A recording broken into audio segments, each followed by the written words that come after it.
Good evening. My friend, before you drift away into sleep, let me take you somewhere far from the quiet of your room to a time when freedom was punished with fire, and courage was a crime worthy of death. Tonight, we travel back more than 700 years, to the damp, cobbled streets of medieval London. The year was 1305, and dawn was breaking over a city that smelled of smoke, sweat, and iron.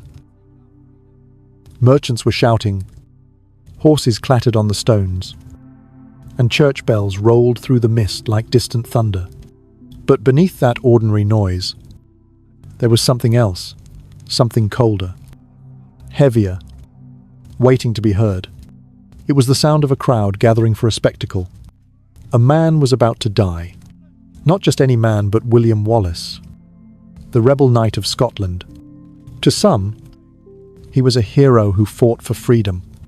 To others, he was a traitor who dared to defy the English crown. But on that morning, to the people of London, he was simply entertainment. As the first light spread across the city, the air began to hum with cruel anticipation. Men sold ale and roasted bread to the swelling crowd. Women whispered prayers they did not mean. Children climbed onto barrels for a better view. They said it would be a punishment. No one would ever forget one that would show all of Britain what happens to those who stand against a king. And somewhere deep within the Tower of London, chained and starving, William Wallace waited. The iron around his wrists was cold, but his eyes, they still burned. He had seen too much to fear. Pain now. He knew this was not justice. It was theatre, a message written in blood. Soon, the gates would open, the crowd would roar, and the man who had once united Scotland under a single banner would be dragged through the streets as a warning to all who dared to dream of freedom. So, before we begin this journey through the last morning of his life, take a slow breath. The noise of London is rising.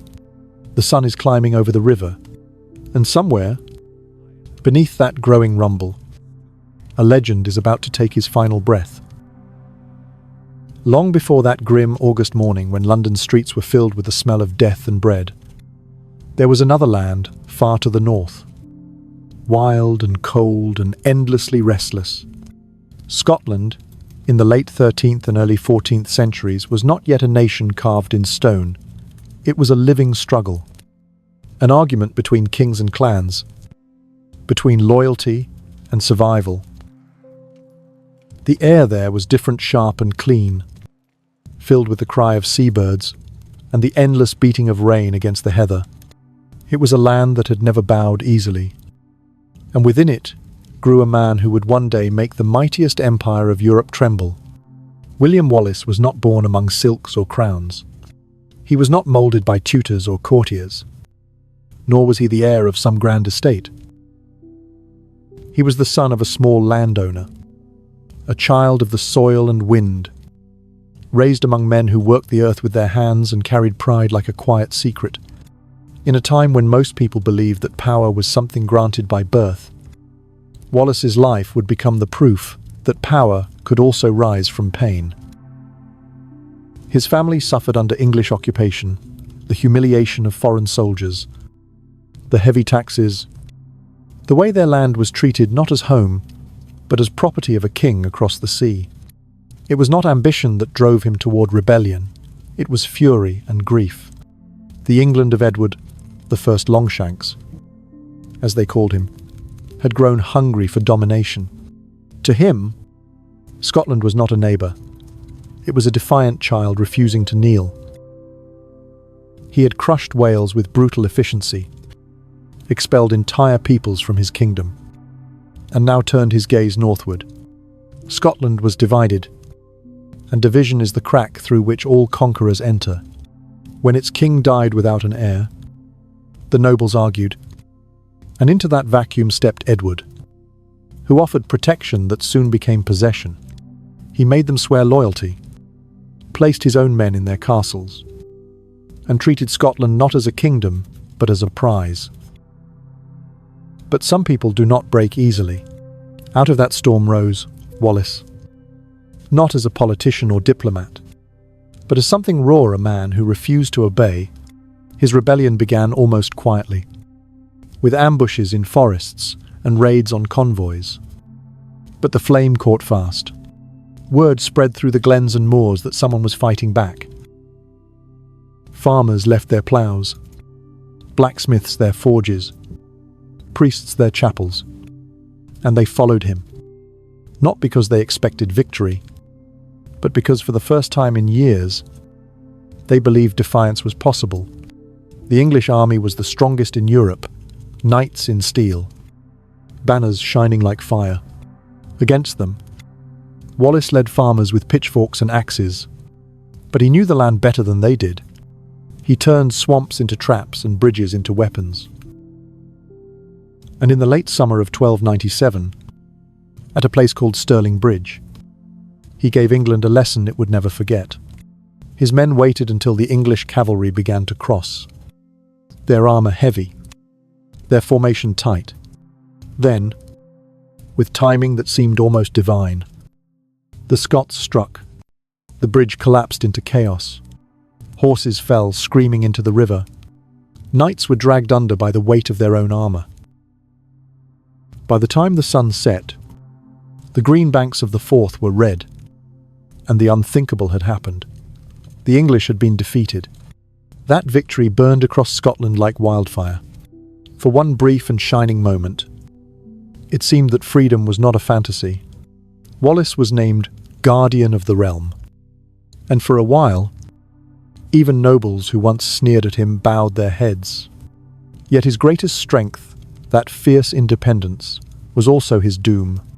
The same nobles who praised him feared him.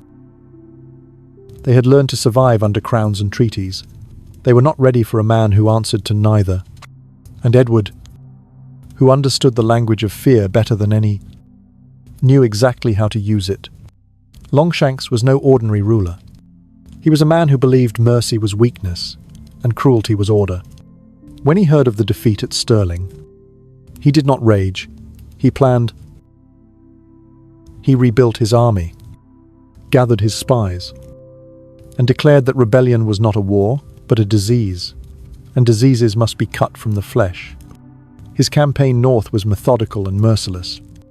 Villages were burned, churches raided, and any man suspected of aiding the Scots was hanged where he stood.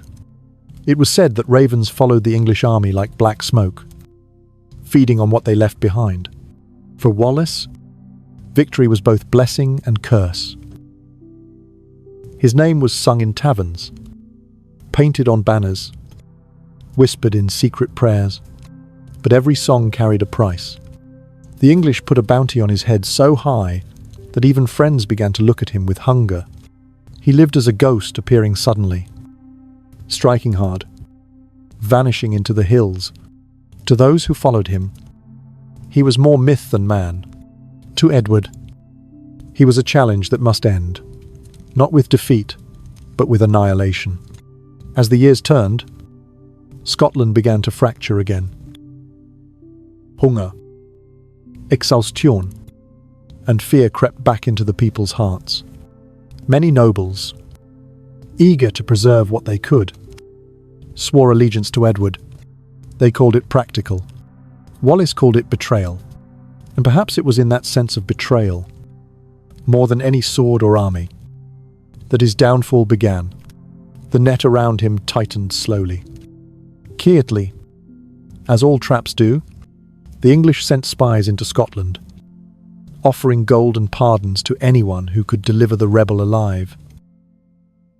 Old allies began to fade away, some captured, some corrupted.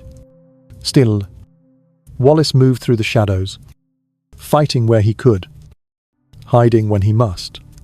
His body grew thinner, his beard rougher, but the fire in his eyes never went out. He once said that the body could be imprisoned, but the spirit never. Yet even the strongest spirit can be betrayed by the hands it once trusted. In the summer of 1305, that betrayal finally came. Near Glasgow, In the stillness of night, Wallace was captured. The man who betrayed him was a fellow Scot, Sir John Menteith, who had once sworn allegiance to him, but had since bent his knee to Edward. Some said he did it out of fear. Others said for gold. The truth is that betrayal rarely needs a reason. It only needs opportunity. Wallace was surrounded, chained, and dragged south. The English did not simply want his death, they wanted his submission. They paraded him through towns as a warning, letting the people see the broken body of the rebel who once defied kings. But he did not bow. Even in captivity, Wallace refused to call Edward his sovereign. When English guards mocked him, he did not answer.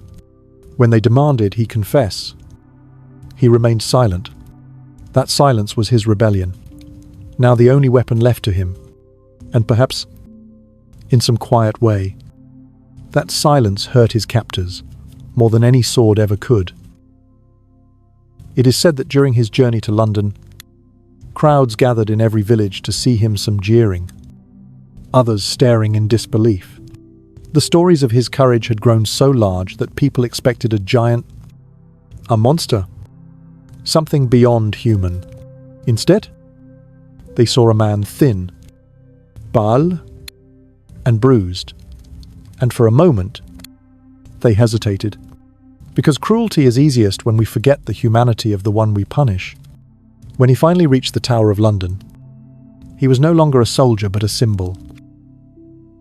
Edward wanted to make that symbol bleed, to turn courage into warning, to carve into the memory of the world that rebellion would be answered with horror. But history, in its strange way, has a habit of turning kings into footnotes and martyrs, into echoes that never fade. So, as Wallace sat in his cell that night, staring through the iron bars at the dim light of the moon, he must have known that his story was no longer his own. Outside those walls, men would live and die. Kings would rise and fall. But his name, his defiance, had already crossed into something eternal. And perhaps, even knowing what awaited him, the torture, the fire, the unthinkable pain, he found a strange kind of peace in that truth. For while Edward could chain his body, no man could chain what William Wallace had already given to the world, the idea that freedom, once awakened, never truly dies. It can be buried. It can be silenced. It can even be burned. But somewhere, in the heart of a child who has heard the story, it will rise again, like a spark waiting for wind. And that is why, when dawn came, and the guards came to drag him into the light, the rebel did not tremble, for he had already won in the only way that ever mattered. The night before his trial was quiet in a way that only the walls of a prison can be thick, unmoving, filled with the weight of breath, held too long. Somewhere in the Tower of London, torches flickered low, their light crawling over damp stone and rusted iron. Outside, the city slept under a curtain of fog, unaware that history itself was taking slow, deliberate breaths in the darkness. William Wallace sat chained, his wrists raw from iron cuffs, his mind wandering between past and present like a tide that refused to rest. He had always believed that betrayal was the cost of rebellion, but it was different to feel it in his bones, to hear the echo of footsteps that once walked beside him. Sir John Menteith, that name would never fade from the shadow of Scotland's memory. A man who had once called Wallace brother-in-arms now became the silent dagger that ended his fight. Betrayal rarely arrives with thunder or fury. It comes quietly, disguised as understanding, as reason, as peace. When Menteith handed him over to the English, he told himself it was mercy, that perhaps Edward would spare the rebel's life. But mercy is a luxury kings reserve for those who kneel. And Wallace had never learned to bow. His capture was not simply an end to one man's defiance. It was a calculated act meant to crush the spirit of a nation. The journey south was long and cruel. They paraded him from village to village, like a beast in a cage, forcing the people to look, to whisper, to doubt. Some spat, others stared in silence, but most turned away quickly, ashamed to feel pity for the man they had been told was a monster. His body weakened with each mile. His wounds reopened beneath the pull of chains. Yet his eyes never lost that glint of fire, small, flickering, but unbroken. Every step toward London was meant to humiliate him, to bleed his pride dry. But pride was all that remained, and he guarded it as a dying man guards his last breath. There are moments in life when the soul begins to detach from the flesh, when pain and exhaustion become so constant that they lose their edges. Wallace began to move within that strange, weightless space, neither living nor dying, simply enduring. The guards mocked him, but he no longer listened. They tightened his bonds, but he no longer flinched. In their silence, they could feel it too, that quiet defiance that unnerved them more than his sword ever had. Because a man who cannot be broken becomes something else, entirely a mirror, reflecting the weakness of those who try to break him. When he arrived in London, the news spread like wildfire. The city buzzed with anticipation, as if a carnival were about to begin. Children were told that the great Scottish savage had been captured. Merchants raised prices near Westminster, and the court prepared itself for a performance of power. Edward I had waited years for this, not just for victory, but for spectacle. He understood that fear was most effective when dressed in ceremony. To the crowd, the trial would be law. To the king, it would be theatre. And to Wallace, it would be nothing more than another act in the long tragedy of human pride. They brought him to Westminster Hall on the morning of August, the 23rd. The hall was vast, its wooden beams stretching above like the ribs of some ancient beast. Sunlight pierced through narrow windows, cutting long shafts of gold across the stone floor. Every eye turned as he entered nobles in velvet, clerics in white robes, soldiers with polished armor, and scribes with quills ready to capture each word, as if the act of writing could make the spectacle just. Wallace walked slowly, the clink of his chains echoing through the hall. He did not bow. He did not look at Edward's judges. He simply stood, a man stripped of everything but his own silence. The trial was conducted in Latin, a language he did not know. They accused him of treason, murder, arson, sacrilege, the full chorus of crimes that power invents when it needs to justify cruelty. He listened, expressionless, until they asked him to plead. Then he lifted his head, and for the first time, his voice filled the chamber. It was quiet, steady, almost tender, but it carried with it something that made even his accusers pause. "I cannot be guilty of treason," he said, "for I owe no allegiance to Edward I. He is not my king." For a moment, the hall was silent. That single sentence cut deeper than any weapon. It was the truth, naked and impossible to refute. And kings have always feared truth more than rebellion. The judges glanced at one another, but the outcome had been decided long before his words reached them. The verdict was death, not swift, not merciful, but deliberate. He would be dragged through the streets, hanged, to disemboweled, beheaded, and his body divided into quarters to be sent across the kingdom. As warning, they called it justice. History would call it horror.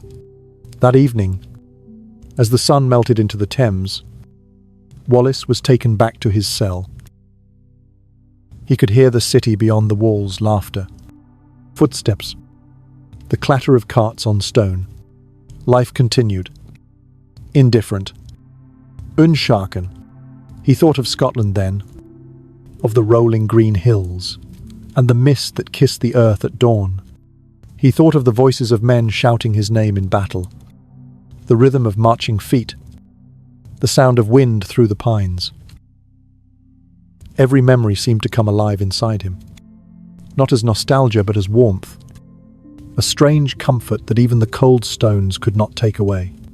He closed his eyes and whispered something no one recorded, a prayer. A promise. Perhaps just a breath. Outside his cell, guards murmured about the morning to come. They had seen many executions, but this one would be different. The entire city would be there. Vendors had already set up stalls along the route. The gallows had been reinforced to hold the weight of the crowd's fascination. The spectacle was not just to end one man's life. It was to feed a nation's hunger for control, even cruelty, when wrapped in the cloth of law, becomes entertainment. As night deepened, a storm gathered far to the west. Lightning crawled over the horizon, and thunder rolled softly, like distant drums. Inside the tower, Wallace lifted his head toward the small slit of a window. The light from the storm flickered across his face, and for a heartbeat, it seemed that something in his eyes was reflecting it.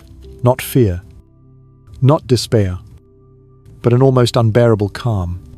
The kind of calm that comes when a man realizes that his body is only a vessel and that what he carries within it has already outgrown its cage. Sleep came slowly, unevenly, like a tide that couldn't decide whether to leave or return. He dreamed of home of forests where the leaves never stopped whispering, of the laughter of men who had followed him into fire, of the weight of his sword and the smell of rain-soaked earth. But in that dream, the faces blurred and the voices faded, until only one thing remained: the feeling of wind, free and endless. Moving across the land he had loved more than his own life. When he woke, the wind was gone, replaced by the heavy stillness of dawn. The first light of morning crept into his cell. Pale and grey, he rose slowly, his joints aching, and looked once more toward the faint glimmer of the river beyond the window. The guards came not long after, their boots striking the floor in unison. They said nothing. They didn't need to. Every man in that corridor knew what the day would bring. The chains were tightened, the door creaked open, and the sound of footsteps on stone echoed like a slow drumbeat. As they led him out into the waking city, the air was heavy with mist and murmurs. People lined the streets already, their faces half hidden beneath hoods and shawls. Some looked at him with hatred, others with something like awe. But Wallace did not meet their eyes. He moved with the slow, steady rhythm of a man who has already accepted the end, yet refuses to give it satisfaction. Every movement, every breath was a quiet act of defiance. When the tower gates opened and the sun spilled over the horizon, the crowd roared. The sound rolled through London like a wave, rising and falling, carrying with it laughter, curses, and the metallic tang of expectation. Wallace blinked once against the light. The chains clinked softly, and then, with a breath that seemed to carry all the centuries between then and now, he took the first step toward the place where history would turn from flesh to legend. The horses began to move, pulling the wooden frame to which he was bound. The wheels rattled over cobblestones still wet from the night's rain, and as the city awakened fully, its bells ringing and its markets opening, one man's slow journey through humiliation became a silent procession into immortality. And so, while London feasted on the promise of vengeance, single soul weary, unbroken, and already half beyond this world, began his last march beneath a sky that, for once, refused to weep. The morning air was heavy with fog, as if the very breath of London wished to stay hidden from what it was about to witness. The procession wound its way slowly through the labyrinth of streets, the horses' hooves striking against the stone with a rhythm that felt both funereal and deliberate. At each turn, the crowds thickened, drawn by curiosity and fear, by the terrible magnetism of death turned into theatre. From open windows, women craned their necks to see. Children sat upon their fathers' shoulders, eyes wide with the innocent cruelty of youth.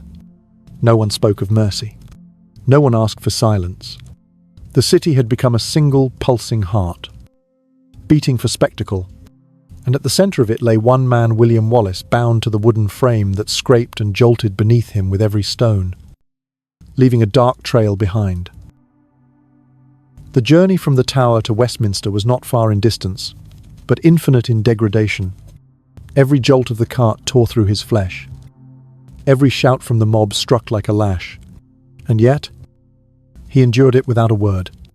The chains clinked softly in rhythm with the wheels, a metallic lullaby for the condemned. From time to time, he raised his head, not to meet the eyes of those around him, but to look beyond them, beyond the walls, beyond the city, to something only he could see. Perhaps he was remembering the hills of Scotland, the rivers and forests where he had once felt the wind on his face, that wild air of home that no prison could ever imitate.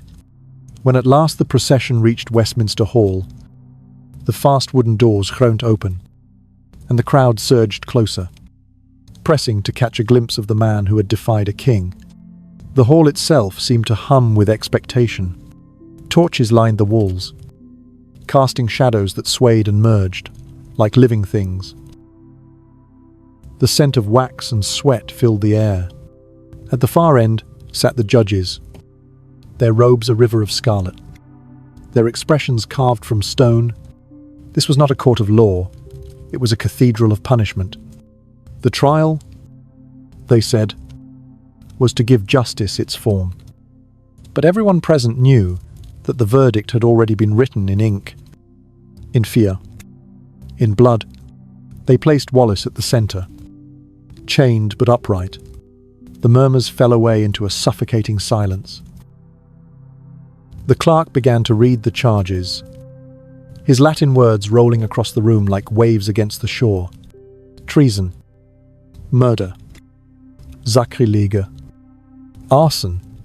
Each accusation was a hammer striking the same cold anvil. He was to be punished for crimes against the English crown, for daring to rise where others bowed. The absurdity of it hung in the air like smoke.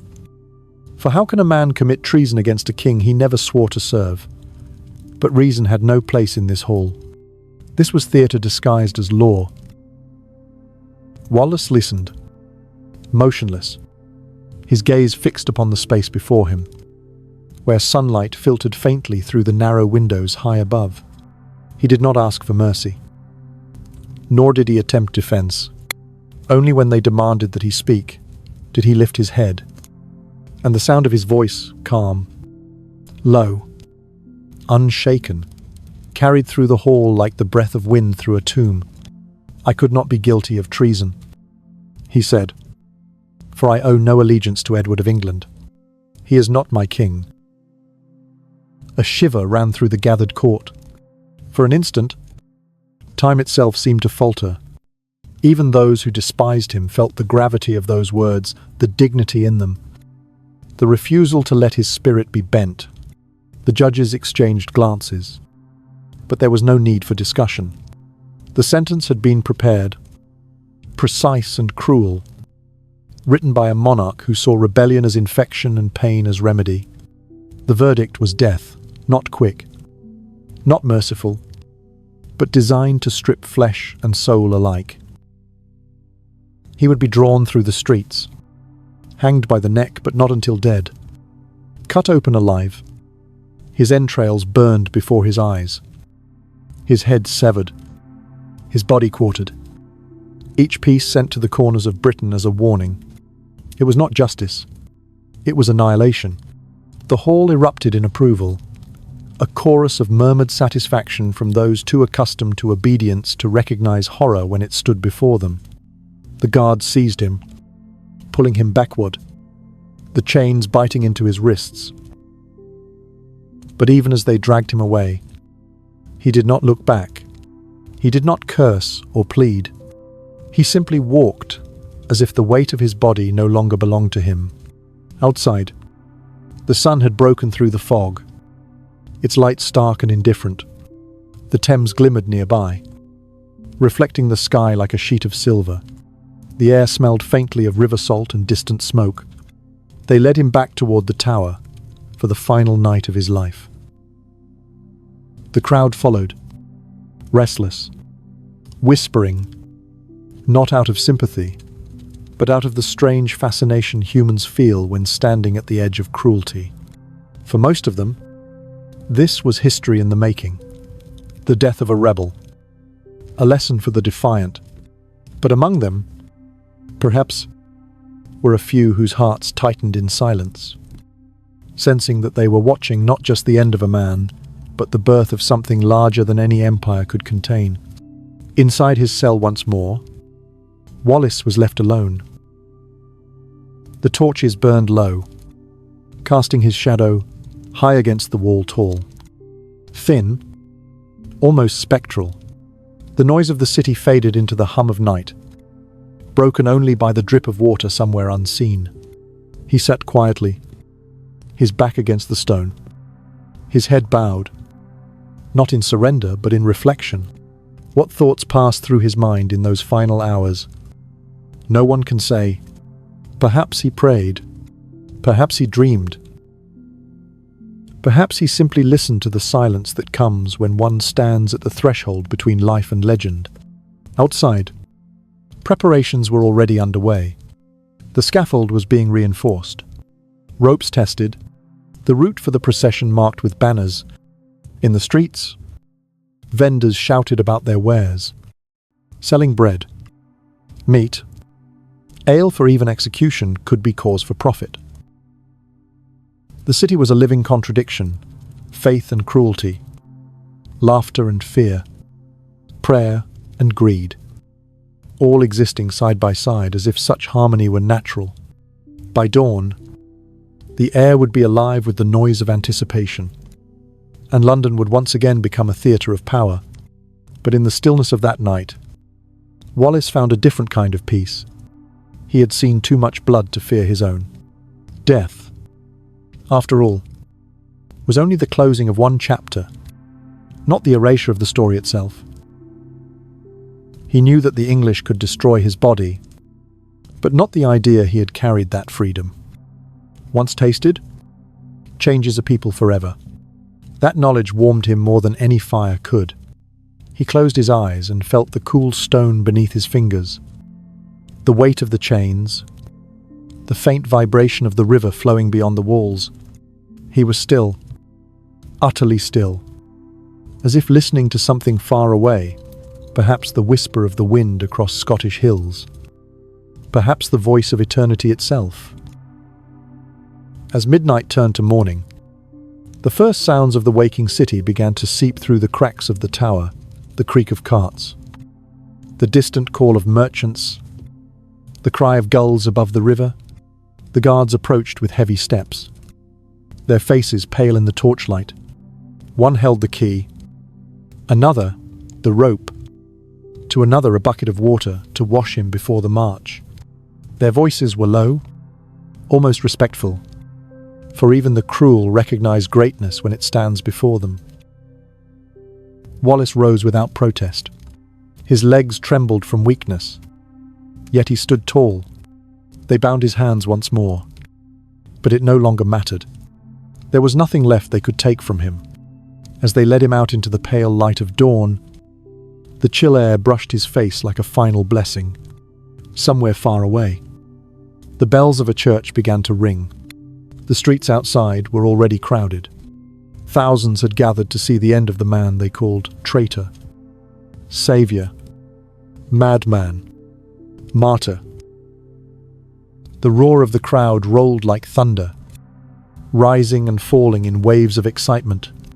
But beneath that noise, beneath the shouts and the laughter, there was a strange undercurrent, a quiet awareness that something sacred was being desecrated before their eyes. The crowd did not yet know it, But they were not witnessing the destruction of rebellion. They were witnessing the creation of myth. The horses strained against their harnesses as the wooden hurdle began its slow crawl once again. The city awoke fully, its windows glowing, its chimneys breathing smoke into the morning air. The river glimmered beside the road, catching the light like molten glass. And above it all, London's sky stretched wide and pale, watching silently as it always had. That morning, the streets of London belonged not to the king, nor to the crowd, but to the quiet figure bound in chains, moving steadily toward the place where his body would end and his legend would begin. Each turn of the wheels brought him closer to the scaffold, each breath closer to eternity. And though the world around him clamored with noise, within him there was only stillness, deep, infinite, unbroken. For even as the sun rose and the city shouted, William Wallace walked through the heart of empire like a man already beyond its reach, carrying within him not fear, not regret, but the kind of peace that only those who have lived and died for a single, sacred truth can ever know. The dawn that followed was painted in the palest shades of gold, the kind of morning light that makes even a city like London appear almost tender, almost innocent, as though the streets themselves wished to deny the cruelty about to unfold upon them. But the calm was only a veil, fragile and false, for beneath that thin softness there pulsed an excitement that no prayer could quiet. The crowd was already awake, pressing in along the narrow roads, their breath fogging in the chill of early day. The air was filled with the smell of ale and smoke, damp wool and sweat, the crude scent of anticipation. Vendors shouted their wares. Boys darted between legs to steal coins. Women whispered to one another with voices, half fearful, half thrilled. It was as though the entire city had conspired to transform death into celebration. And then came the sound, the low creak of wood, the uneven rhythm of hooves, the muffled clatter of chains. The noise spread through the streets like the approach of a storm, and a hush fell over the crowd as the procession turned the corner. At its heart was the wooden hurdle, rough and stained, drawn by horses whose breath steamed in the cold air. Upon it lay the man they had come to see, William Wallace, bound hand and foot, his body thin and bruised, his face hollowed by weeks of hunger and pain. The iron shackles bit into his wrists, but he did not wince. His eyes, once bright with the fire of rebellion, were calm now, not defeated, Buddhistant, as if already looking beyond the living world. The crowd surged forward, voices rising in a wave of noise. Some shouted curses, others threw scraps of refuse, bits of cloth, rotten vegetables. A few crossed themselves quietly, ashamed to be witnesses, yet unable to turn away. Children laughed without understanding, and somewhere above the din, a woman began to sob. It was a strange, chaotic music, the sound of a city feeding on its own cruelty. The guards did nothing to stop it. Their orders were clear. The spectacle must be seen. Wallace's humiliation was as important as his death. Every street he passed through was a message written in blood and dust. This is what becomes of those who defy a king. As the wooden frame jolted forward, the cobblestones tore into his skin. The road was uneven, slick with mud and ash, and every bump sent a tremor through his body. But Wallace made no sound. His silence was not the silence of surrender, but of something far deeper, the stillness of a man who has already crossed the threshold of fear. The jeers of the crowd reached him faintly, like echoes underwater. He no longer heard the insults, or felt the sting of what they threw. His mind had retreated into memory, into the far hills of Scotland, where the grass swayed beneath an endless sky and the air smelled of rain. He could almost hear the wind whispering through the heather, could almost feel the pulse of his homeland beating in rhythm with his own failing heart. They dragged him through the heart of the city, past the markets and churches, past the wharves and taverns where men paused mid-drink to stare. Every building, every window, every balcony seemed to lean forward to witness his passing. The city, vast and ancient, had become an open wound. Even the river seemed to flow more slowly that morning, its grey surface catching the reflections of the crowd like a mirror of accusation. Somewhere behind him, the bells of St. Paul's began to toll, each deep note cutting through the air, like the steady beating of time itself. The journey from the tower to Smithfield was long by design. It was not meant to move swiftly. It was meant to last, to linger, to carve itself into memory. The longer he lived, the longer he suffered, the greater the triumph of those who had condemned him. Yet, for all their efforts, the scene began to take on a quality they had not intended. The mob, once wild with excitement, grew quieter as the hours passed. The sight of the man broken, bleeding, yet somehow serene began to change the meaning of what they were seeing. What had been planned as degradation became, slowly, something like reverence.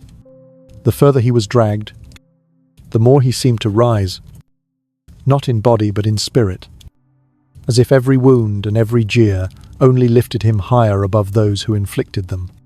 By the time the procession neared Smithfield, the air had grown heavy, almost reverent. The crowd pressed close, but hushed.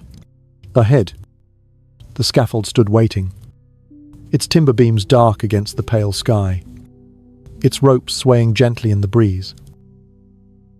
Around it, the square was already overflowing with people merchants, soldiers, nobles, and beggars, all drawn together by the same terrible magnet of spectacle.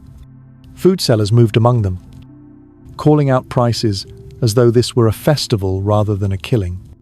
The scent of roasted meat mingled with the iron tang of the river and the faint sweetness of spring. London, it seemed, had forgotten how to distinguish between worship and cruelty. The soldiers halted the horses, and the cart came to rest with a jarring thud. The ropes were unfastened, and Wallace was pulled upright.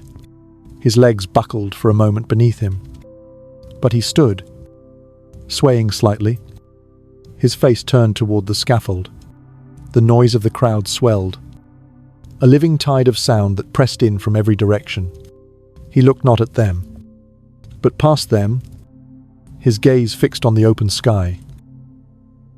For a moment, he seemed almost luminous, his figure framed by the pale light of morning. Those close enough to see his expression would later say there was no hatred in it, no fear, only a kind of weary peace.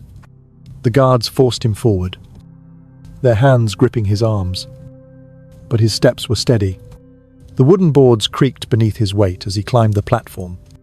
He stood at its center, the ropes coiled at his feet, the gallows towering above him like the ribcage of some vast beast. The executioner approached, his face hidden behind a hood, his movements practiced and impersonal. The priest murmured something, a final absolution in Latin, though no one could hear the words above the restless murmur of the crowd. Wallace said nothing in reply. His silence now was not defiance, but transcendence. The stillness of a soul already beyond reach. A trumpet sounded, thin and sharp, and the roar of the crowd answered it like thunder. The executioner looped the rope around his neck. The fibers scraped against his skin. Rough and cold, the platform shifted slightly as the mechanism was prepared. For a long moment, everything seemed to hold its breath. The crowd, the sky, even the wind. And then, with a sudden jolt, the platform fell away, and the world became nothing but sound the creak of rope, the cry of the crowd, the muffled gasp of a city that had come to see death, and found instead a mirror of its own soul. He did not die quickly.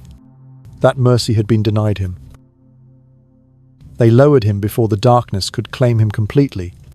His body hung limp, but life still clung stubbornly within.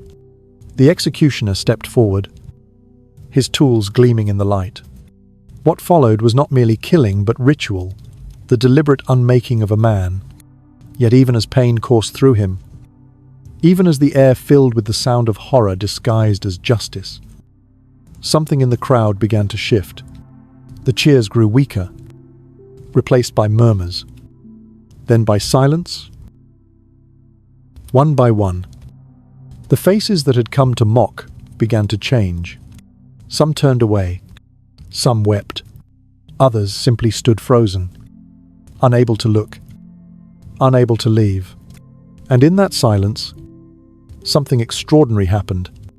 The city, which had come to feast upon cruelty, found itself haunted instead by compassion.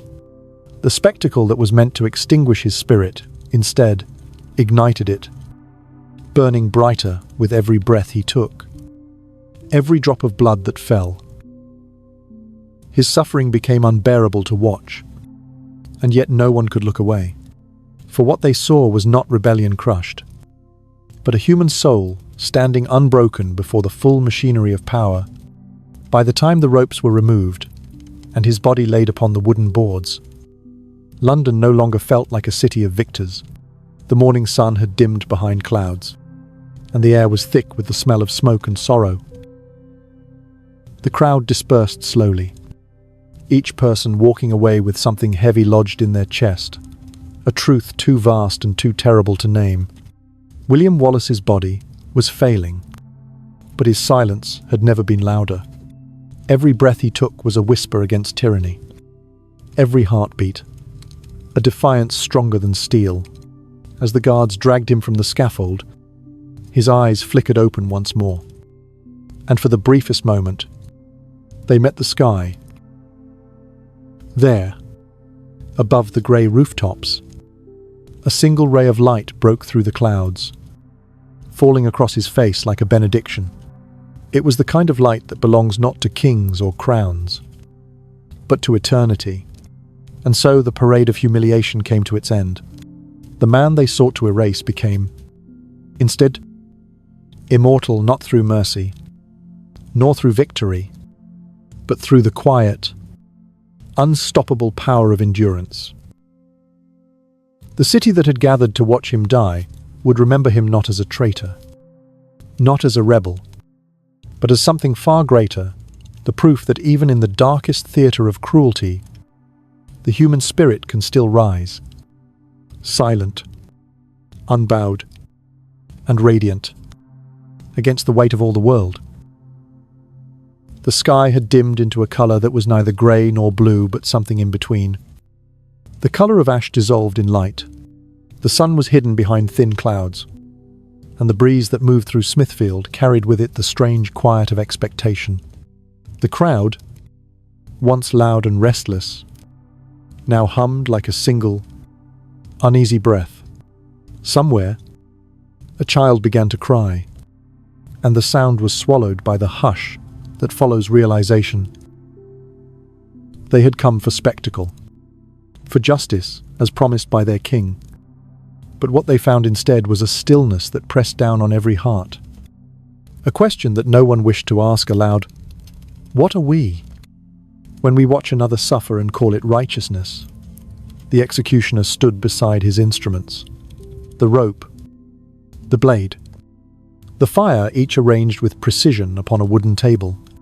His movements were practiced, careful, almost graceful. He had performed this ritual many times before, but never before an audience so vast, nor upon a man whose name had already become legend. He glanced toward Wallace, whose body lay upon the platform, chest rising and falling in shallow, uneven rhythm. His eyes were half open, fixed upon the sky as though he were reading something written there. Perhaps he was. Perhaps, in that final hour, He was already beyond the reach of men. The order was given to continue, and the executioner nodded. The rope was cut away. The limp figure lowered gently to the boards. What came next was not the swift deliverance of death, but the deliberate choreography of cruelty. The knife flashed once in the light, and then the work began slow. Careful, exact. A sound escaped Wallace's lips. Not a scream, but something deeper. A groan that seemed to come from the earth itself. The crowd shuddered as one, the weight of their own watching pressing upon them. For the first time, many could not look. Mothers turned their children's faces away. Soldiers shifted their feet, and even the priests fell silent.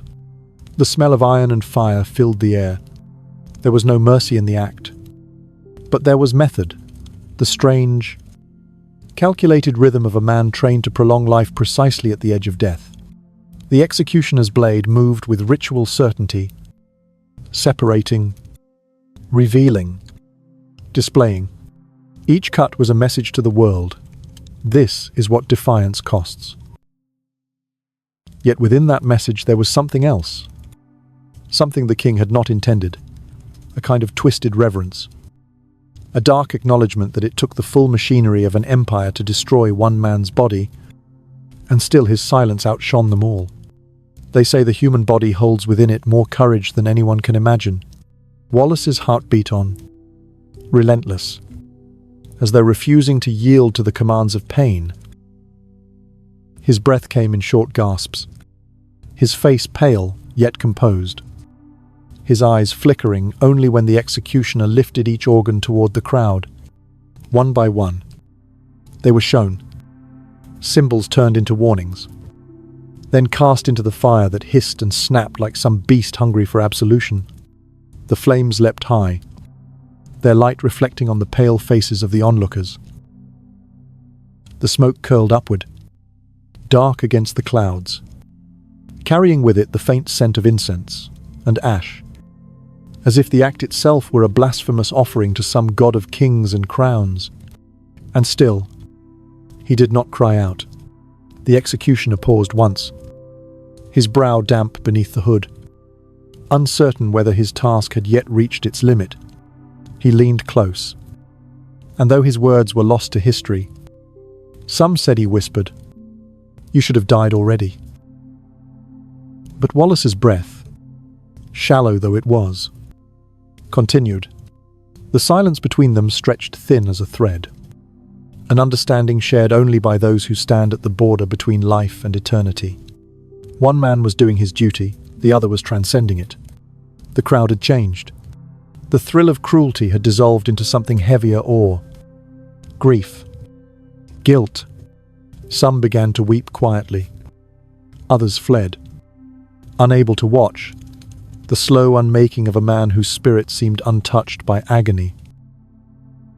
Even those who had jeered hours before now stood in uneasy stillness.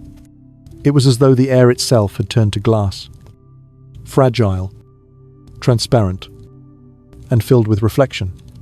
They were no longer spectators but witnesses, unwilling participants in a sacred desecration. What they had come to see as punishment now felt like sacrifice. The fire hissed louder as the executioner threw the last remnants of what had once been the heart of Scotland's defiance into the flames. The heat licked the wood beneath the platform, the smoke twisting upward into the waiting sky. Somewhere in the distance, the bells of St. Bartholomew's tolled, their low, mournful sound mingling with the crackle of fire. It was as though the city itself had begun to mourn the thing it had demanded. The final act came with quiet ceremony. The executioner lifted the blade once more long, narrow, gleaming faintly red in the morning light. He stepped behind Wallace, whose breath had slowed, whose gaze was fixed still upon the horizon. There was no struggle, no final plea, only the sound of the wind, the rustle of the crowd. And then, with one swift motion, it was done. His head fell, And for an instant, everything stopped the air. The noise, even the fire seemed to pause, as though the world itself were taking a single, collective breath. When the silence broke, it did so not with cheers, but with a low murmur, a sound closer to prayer than victory. The executioner lifted the head, showing it to the crowd as was custom, the face pale and strangely peaceful, the eyes half closed, as if merely sleeping. The body was divided, each part wrapped carefully, prepared for its journey to the far corners of the kingdom. Newcastle, Berwick, Stirling, Perth, cities chosen not for meaning but for reach. The message would travel faster than any horse could carry it. Rebellion has a price. Yet messages have a way of changing as they move. The people who saw those relics of flesh would not see treason, they would see martyrdom. The king had hoped to extinguish an idea, but he had only scattered its embers. The scaffold was washed, the ashes swept away, the instruments cleaned and hidden once more. The crowd dispersed slowly, speaking in hushed tones. London returned to its rhythm. The markets reopened. The merchants shouted. The bells rang for noon. Yet something had shifted beneath the noise. Those who had looked upon that scene would never forget it. The image would follow them through dreams and years alike, the quiet defiance of a man unbroken by pain, the terrible beauty of a courage that refused to bow. That night, the city slept uneasily. The sky above the Thames glowed faintly with the reflection of countless torches still burning in the streets. Though none knew why they burned so long, perhaps they were lit by those who wished to forget what they had seen, perhaps by those who could not bear to let it end. In the silence of that night, the river carried away the last traces of blood, the ashes drifting out toward the sea. Somewhere beyond the horizon, in the dark hills of Scotland, the wind stirred, carrying the faintest echo of his name. It is said that legends do not begin in triumph, but in loss. That night, as Edward I slept within his palace, certain that he had destroyed the spirit of rebellion, something far greater than vengeance was already taking shape. For cruelty has a strange gift. It reveals the depth of what it cannot kill. The more they tried to erase Wallace, the more indelible he became. His suffering had turned into symbol, his silence into song, his death into a mirror, held up to humanity's own contradictions. Years would pass, and the tale would change with each telling. Some would say he never flinched, that he looked his executioner in the eye without fear. Others would claim the sky darkened as his soul left his body. That thunder rolled over London, though the day was clear. Truth and myth would entwine until no one could tell them apart, and perhaps that was the point. For when courage reaches such magnitude, the boundaries between flesh and eternity dissolve. And so, even as the fires of Smithfield cooled to ash, the real work of history began not in the courts of kings, but in the whispers of the people, in the ballads sung by wanderers, in the hearts of those who still dared to dream of freedom. The executioner's art had ended, but the artist's intent had failed. For where there is cruelty, memory blooms. Where there is oppression, faith endures. The man they had dismembered was no longer confined to body or place. He had become something else entirely, a breath carried across centuries, a shadow that refused to fade, a name that would one day echo like thunder from the mountains of the north.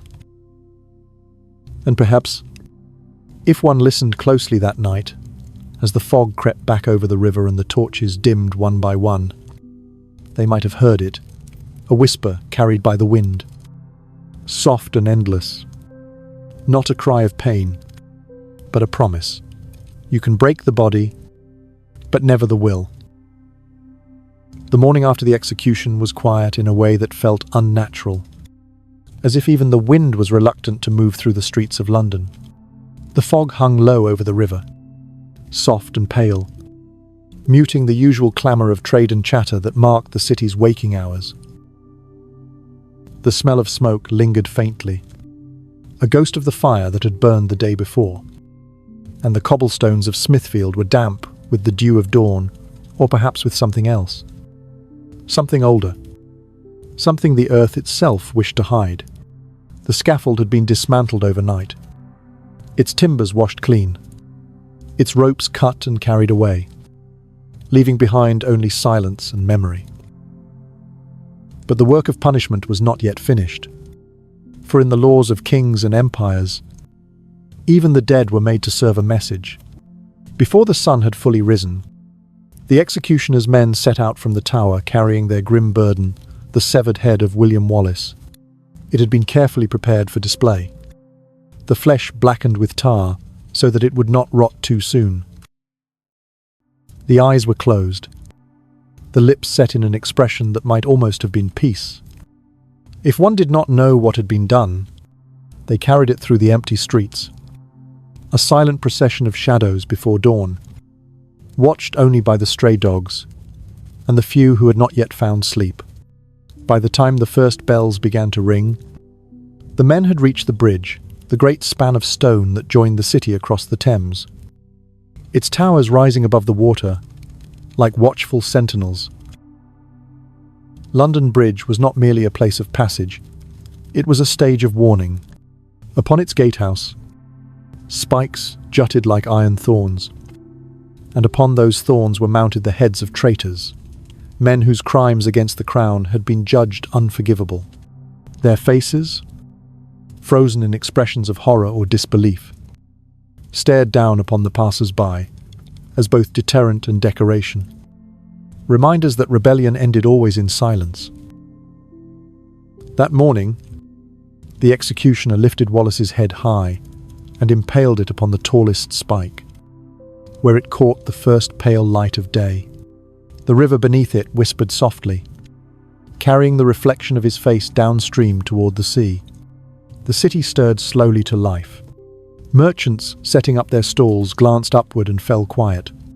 Fishermen crossing the bridge paused in their steps, hands tightening around their nets. Children, drawn by morbid curiosity, pointed and asked questions. Their parents refused to answer, and though few dared to speak his name aloud, everyone knew whose head now watched over them. The sight of it was supposed to inspire obedience, but it did something else. Beneath the shock and fear, beneath the acceptance of rule, a strange unease took root, the awareness that something sacred had been broken, that this display, meant to crush, had instead revealed the true fragility of power. As the day wore on, the city moved as it always did. Life, as it must, continued. Carts rattled across the bridge. The sound of hooves echoed against stone, and the market stalls filled the air with shouts and bargaining. But for those who passed beneath the gatehouse, there was no escaping that face. Tarred and lifeless, yet still somehow alive in its defiance. It became part of the city's rhythm, a silent witness to every conversation, every trade, every lie. Even those who pretended not to see felt its presence, like a thought one tries to forget but cannot. That night, when the city finally settled into its uneasy sleep, the river glimmered faintly under the moonlight. The reflection of the head upon the spike shimmered upon the water, rippling with each passing current. The guards who stood watch at the bridge spoke little, though some claimed to have seen strange things, the flicker of movement where there should have been none, the faint sound of whispering that seemed to come from nowhere. They said that when the wind blew from the north, the head seemed to turn slightly, facing towards Scotland. Of course, such stories were dismissed as foolishness born of fear, yet they spread quietly through the city all the same, passed from mouth to mouth in dark corners and taverns where people spoke softly about justice and ghosts. Far from London, in the green hills of Scotland, the news of Wallace's death travelled like smoke, carried on the wind. The message that Edward had meant to send that resistance was futile. That rebellion would be crushed, reached its destination. But its meaning did not survive the journey. Instead of fear, there was fury. Instead of submission, grief turned to resolve. Men and women wept, not only for the man who had died, but for the dignity that had been desecrated.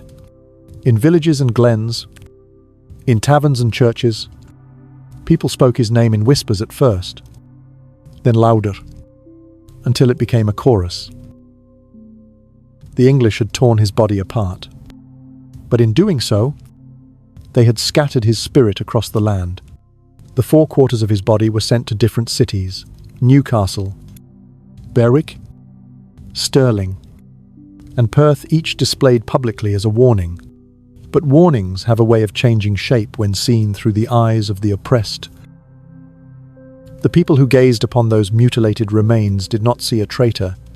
They saw a man who had endured what none of them could imagine, who had faced the might of empire and refused to kneel.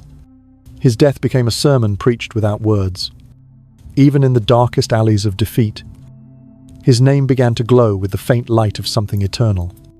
Back in London, days turned into weeks, weeks into months.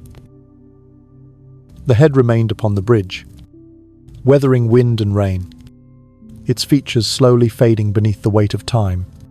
Yet still, it held its strange power. Travellers from distant lands would stop to look upon it, and some would cross themselves. Others would bow their heads. It was said that even the soldiers who guarded the gate grew uneasy in its presence, their dreams haunted by the image of a man who had not screamed. In the palace, Edward received reports of unrest in the north, of whispers and songs carrying through the Scottish hills, songs that spoke of freedom and vengeance, of a spirit that could not die. He dismissed them at first, confident that fear would hold. But fear is a fragile chain. It binds only until the heart remembers what it was made for. And in Scotland, hearts were beginning to remember. The very brutality that Edward had intended to crush resistance instead became the spark of something greater. Farmers who had once bowed their heads now sharpened their blades. Nobles who had sworn allegiance began to question their oaths. The image of Wallace's death, far from silencing rebellion, gave it form. They said his ghost walked among them, not in chains but cloaked in light, whispering that freedom, once awakened, cannot sleep again. There are moments in history when a single act of cruelty births 1,000 acts of courage. And this was one of them. The English had made a martyr, and martyrdom has a strange way of multiplying. Robert the Bruce, who would one day wear the Scottish crown, was said to have wept when he heard of Wallace's fate. Some claimed that it was that grief, that burning mixture of sorrow and shame, that hardened his resolve to continue the fight. The rebellion that had seemed extinguished began to smoulder once more beneath the ashes, waiting for the wind to rise.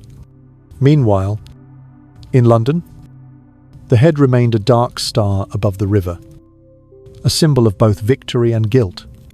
Generations would pass before it was gone, lost to decay or replaced by others.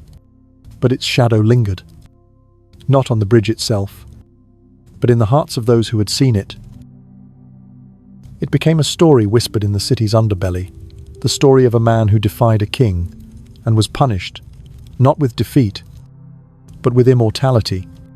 Even those who had once cheered began, in quiet moments, to wonder whether they had looked upon justice or upon murder disguised as law.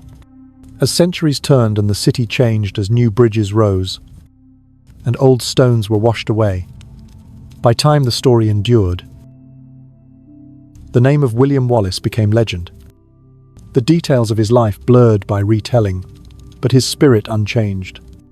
In ballads sung by candlelight, in the laughter of children playing by the riverside, in the whispered prayers of those who still believed in the power of defiance, his memory lived on, The spike that once bore his head rusted and fell, but the idea it had carried, the idea that no empire, no crown, no tyranny can silence, the human soul remained sharp as ever.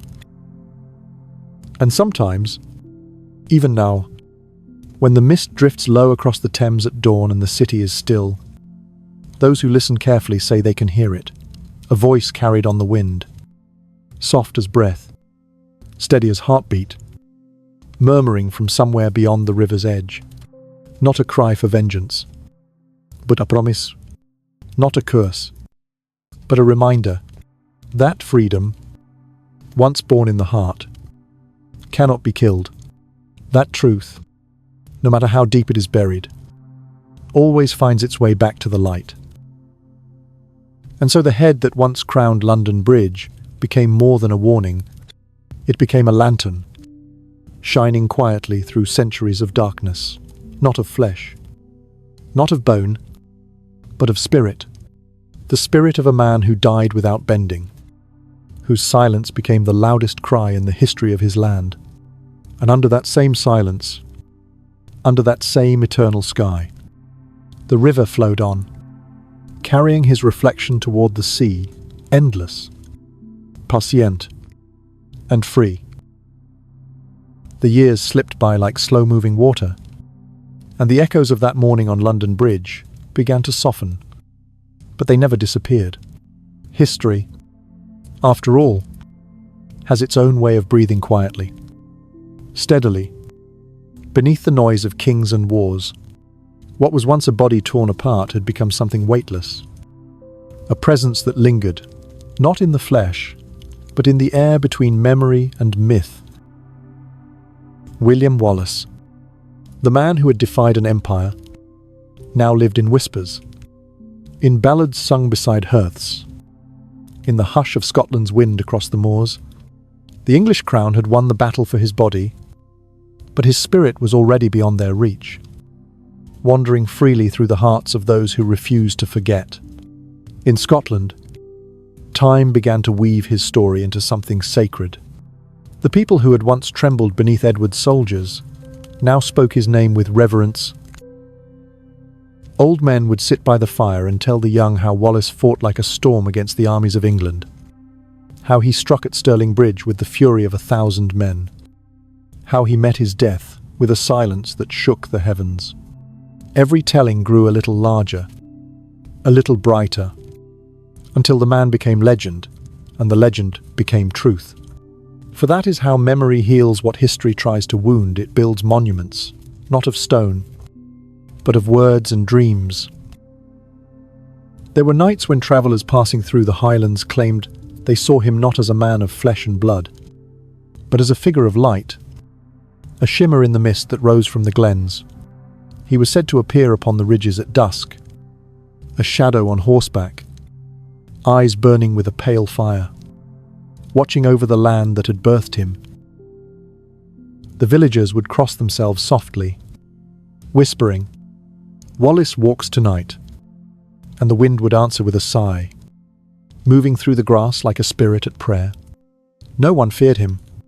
In their hearts, they knew he did not haunt out of anger, but out of love for Scotland, for its freedom, for the dream he had carried even to his death. Meanwhile, far to the south, in England's courts and chronicles, his name began to fade into silence. Kings moved on to other wars, other rebellions, other victories to commemorate.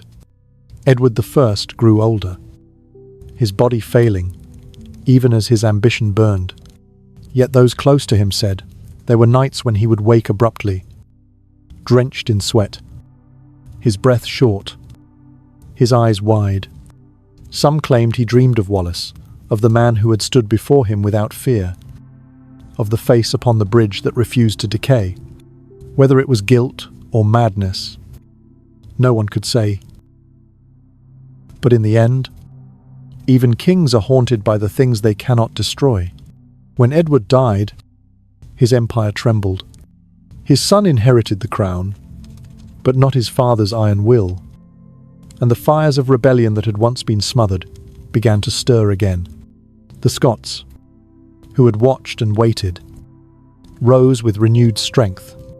The songs of Wallace became their battle hymns. Men marched into war shouting his name as if it were a prayer, their hearts ignited by the memory of his courage.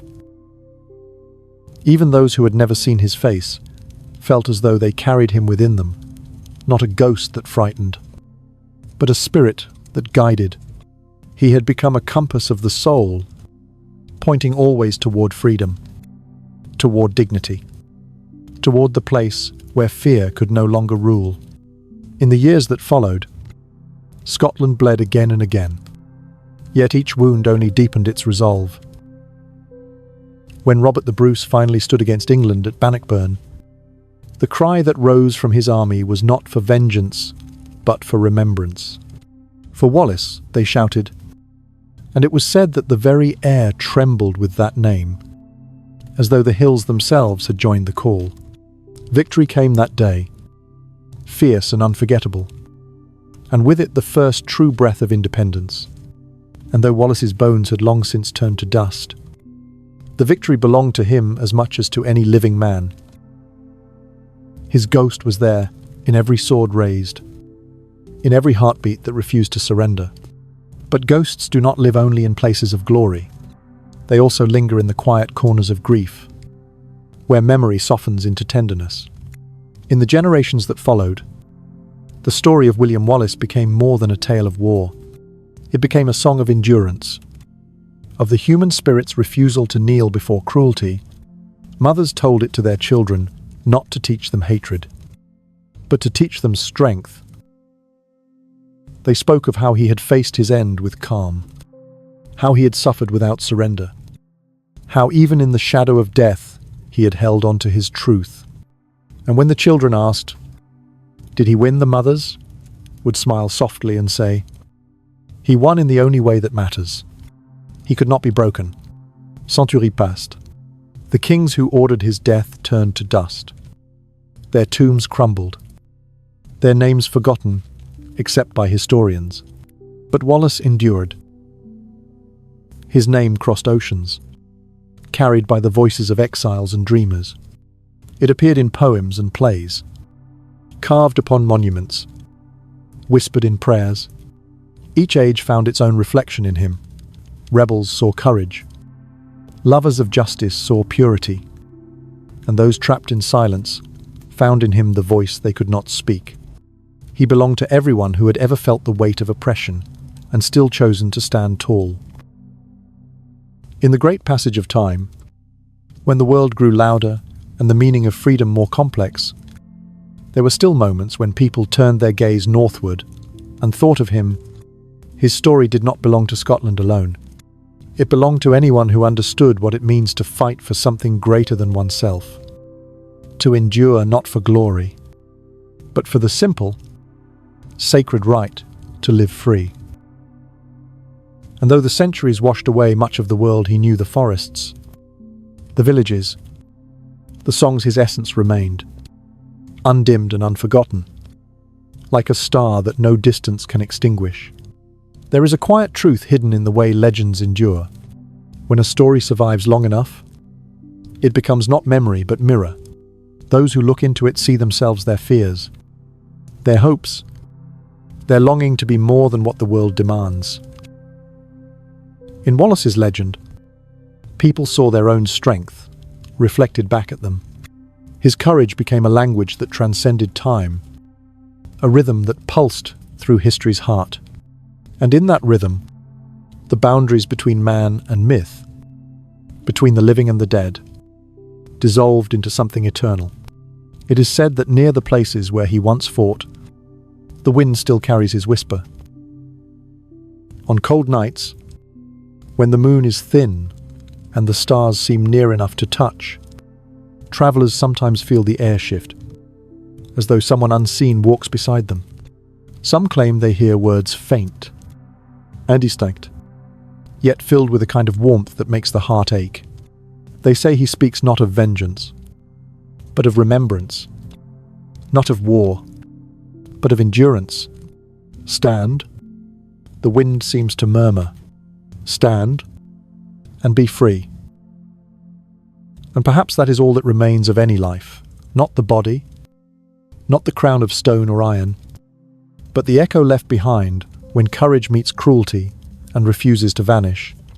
In that echo, William Wallace still walks, through the silence of glens, through the murmur of rivers, through the dreams of those who have forgotten his face but not his spirit. His ghost does not haunt, it guides. It does not cry, it sings softly of the dignity that no sword can sever. Even now, if you close your eyes, you can almost hear it a breath against the dark. A calm voice, drifting through centuries of noise, saying the same words it has always said, the same truth it carried to the scaffold, to the fire, to the bridge above the Thames, that freedom, though fragile, is the purest form of love. That to live without it is not to live at all. And so, in the stillness between one heartbeat and the next, the ghost of William Wallace lingers not bound to the past, but watching over the eternal present, where every soul that dares to rise carries a spark of the same flame, the flame that neither time nor tyranny could ever truly extinguish, the flame that still burns, quietly, within the dream of every human heart. Centuries drifted past like soft fog across the moors, blurring the line between what had truly been and what was dreamed into being. Time, which devours empires and kings, could not swallow the name of William Wallace. It lingered like a melody that refuses to fade, low and unending, humming in the hearts of those who still believed that courage was not a gift of bloodlines, but a choice made in silence. The castles that once held the banners of Edward had crumbled to quiet ruins, their stones carpeted in moss, but the tale of the man who had defied him moved like wind through heather, invisible, untamed, eternal. In Scotland, his story was told by grandfathers beside the hearth, their voices low and steady, carrying both sorrow and pride. It was whispered by mothers who rocked their children to sleep, their lullabies half prayer, half promise. Generations grew up with his name pressed against their dreams, not as a figure of violence, but as a reminder of something pure, that dignity could survive even in chains, that truth could outlive the sword. The land itself seemed to remember. Rivers flowed with the same quiet strength that once ran in his veins. The mountains stood as he had stood steadfast, silent and unconquered. Poets wrote of him, artists painted him, musicians wove his story into song. Each retelling changed him, adding or softening, gilding pain with beauty, transforming his agony into something almost divine. In one tale, he fought 100 men alone. In another, he spoke to angels before his death. The truth mattered less than the feeling he left behind, that sense that one man's defiance, if pure enough, could tilt the balance of the world. For the farther his story travelled, the less it belonged to history, and the more it belonged to the human soul. Even in England, where the crown had once displayed his head upon the bridge, his legend began to shift. The centuries softened the cruelty of kings, and a quiet respect crept into the hearts of those who looked back. They began to see not an enemy, but a mirror, the reflection of a spirit they too had buried beneath their obedience. Time erases borders that war cannot. In the end, all nations bow before the same truth, that those who die for freedom never truly die at all. When the world entered new ages of iron, of empire, of industry, Wallace remained.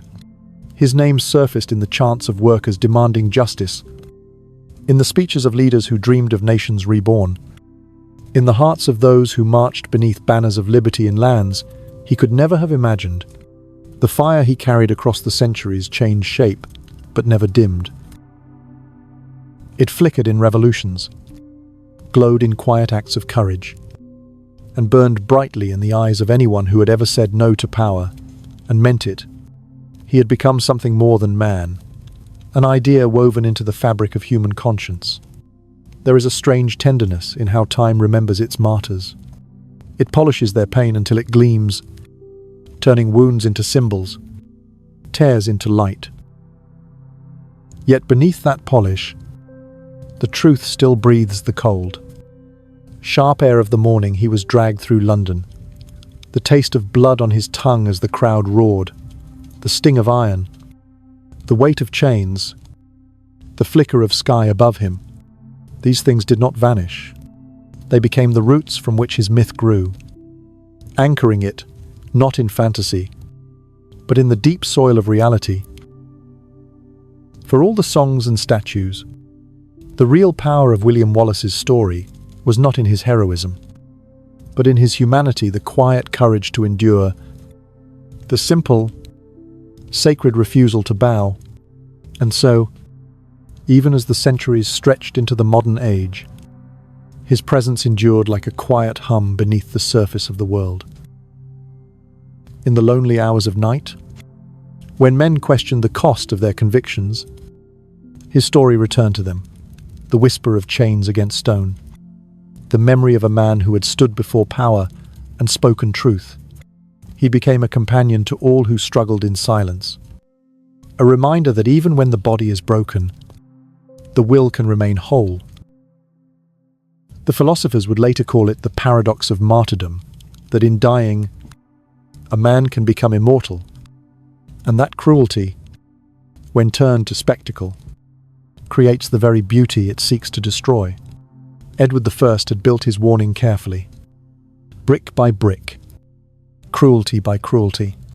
But in the end, it was he who vanished, and Wallace who remained. The warning turned to worship, the punishment to prophecy. The bridge where his head once hung became a symbol, not of submission but of endurance, for the river that flowed beneath it whispered softly of change, of time, of forgiveness. And when new generations crossed that bridge, when their eyes lifted to the sky and not to the iron spikes that once bore death, they walked not beneath the gaze of a tyrant's warning, but under the invisible blessing of a man who had chosen truth over life. London itself, that vast and restless city, had changed. The noise of its markets, the hum of its ships, the murmur of its churches, all of it seemed to carry a faint echo of the defiance that once walked its streets in chains.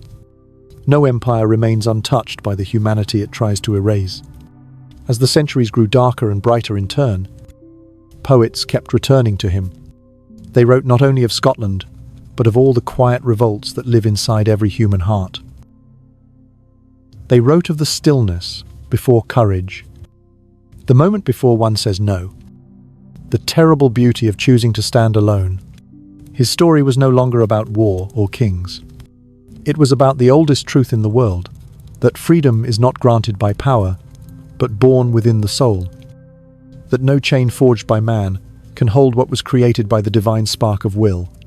In the end, his legend belonged not to history books or monuments, but to those who needed it most, to the weary who had forgotten hope, to the silenced who longed to speak, to the dreamers who dared to believe that even in defeat, there is victory.